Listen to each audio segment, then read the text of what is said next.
Assalamualaikum warahmatullahi wabarakatuh. Mulai lagi bersama saya Riki Septian, mahasiswa UIN Raden Intan Lampung dengan NPM 1821020273, Fakultas Syariah, jurusan Hukum Tata Negara. Di sini saya akan menerangkan materi tentang kewarisan dalam Islam, pengertian yang ada di topik 12.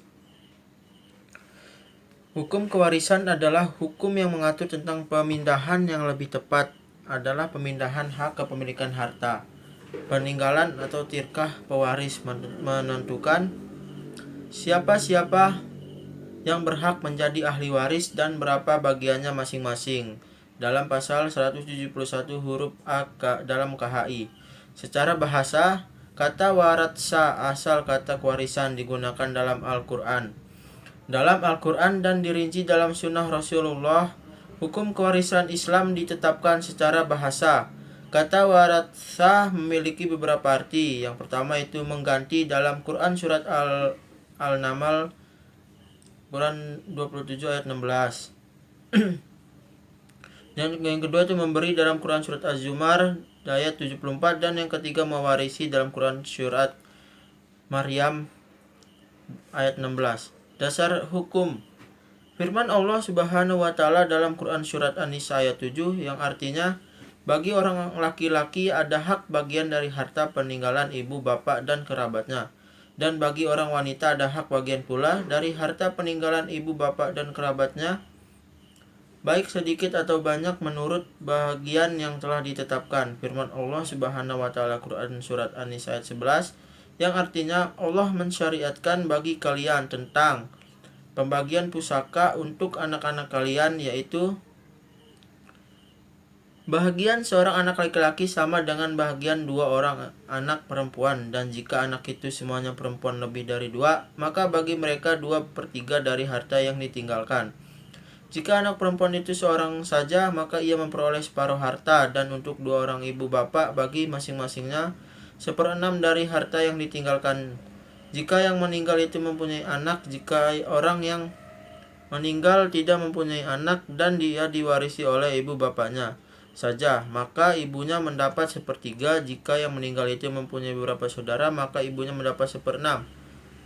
Pembagian tersebut di atas sesudah dipenuhi wasiat yang ia buat dan sesudahnya dibayar hutangnya.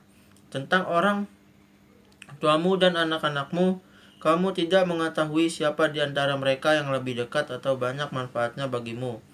Ini adalah ketetapan dari Allah. Sesungguhnya Allah Maha mengetahui lagi Maha bijaksana.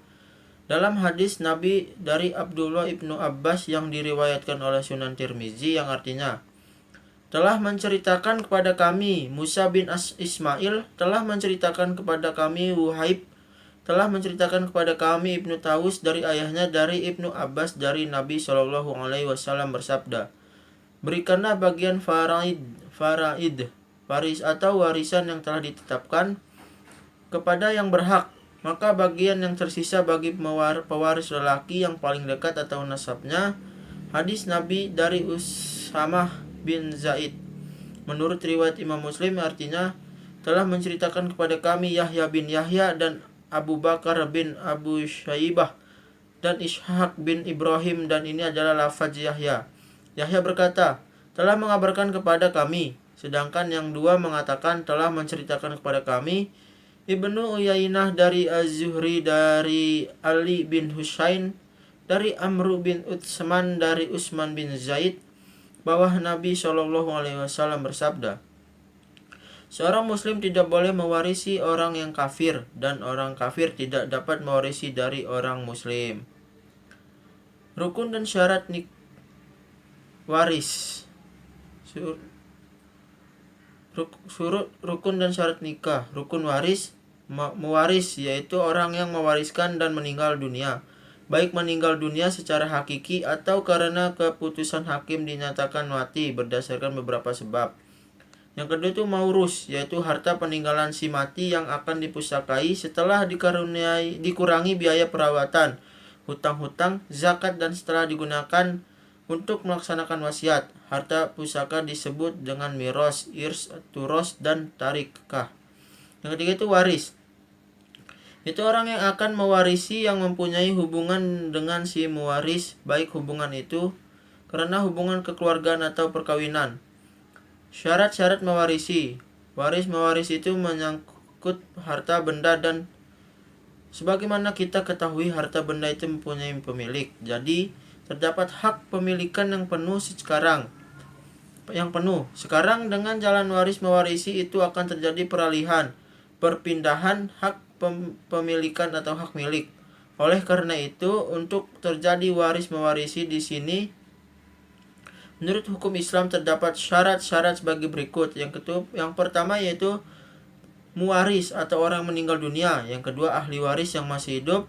Yang ketiga, hubungan kewarisan yang sah. Sebab-sebab timbulnya kewarisan dalam Islam. Seseorang dapat mewarisi harta peninggalan karena 3 hal, yaitu yang pertama, sebab hubungan kerabat atau nasab, yang kedua perkawinan, dan yang ketiga wa'la atau pemerdekaan budak. Adapun pada literatur hukum Islam lainnya disebutkan ada 4 sebab hubungan seseorang dapat menerima harta warisan dari seseorang yang telah meninggal dunia, yaitu yang pertama, perkawinan, yang kedua kekerabatan atau nasab, yang ketiga wala atau memerdekakan budak dan hubungan, dan yang keempat hubungan sesama Islam. Yang terakhir itu hilangnya hak waris mewarisi. Halangan mewarisi adalah tindakan atau hal-hal yang dapat menggugurkan hak seseorang untuk mewarisi karena adanya sebab atau syarat mewarisi. Namun, karena sesuatu maka mereka tidak dapat menerima hak waris. Hal-hal yang menyebabkan ahli waris kehilangan hak mewarisi atau terhalang mewarisi adalah sebagai berikut. Yang pertama itu perbudakan, yang kedua pembunuhan, dan yang ketiga berlainan agama. Mungkin itu sajalah yang bisa saya sampaikan tentang kewarisan dalam pengertian dalam Islam.